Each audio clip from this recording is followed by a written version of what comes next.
தற்போது ஒரு அண்மைச் செய்தி. போலி பத்திரம் தொடர்பான அரசாணை ரத்து செய்து நீதிமன்றம் உத்தரவு பிறப்பித்துள்ளதை அண்மைச் செய்தியாக பார்த்துக் கொண்டிருக்கின்றோம்.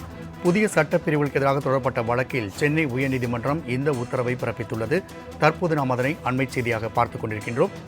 நீதிமன்ற அதிகாரத்தை பறிக்கும் விதமாக இந்த அரசாணை உள்ளதாக மனுதாரர் தரப்பில் தெரிவிக்கப்பட்டது. இந்நிலையில் அரசாணை ரத்து செய்து நீதிமன்றம் உத்தரவு பிறப்பித்துள்ளது. மேலும் கூடுதல் விவரங்களை செய்த கிருஷ்ணமூர்த்தி வழங்க கேட்கலாம்.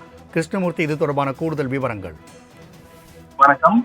தமிழ்நாடு பத்திரப்பதிவு சட்டத்தின் பிரிவு 77A மற்றும் பிரிவு 77B ஆகிய இரண்டு உட்பிரிவுகளை அரசு கடந்த 2022ஆம் ஆண்டு சேர்த்தது.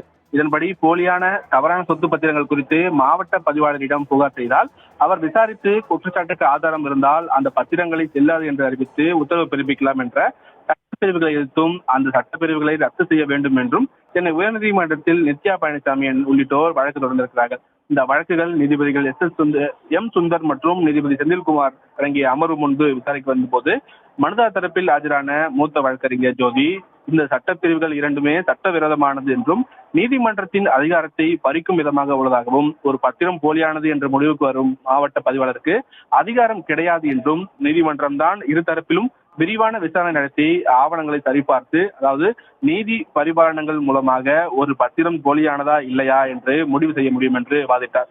அதே போன்ற அதிகாரம் மாவட்ட பதிவாளருக்கு கிடையாது என்றும் அவர் தரப்பில் வாதங்கள் வைக்கப்பட்டது.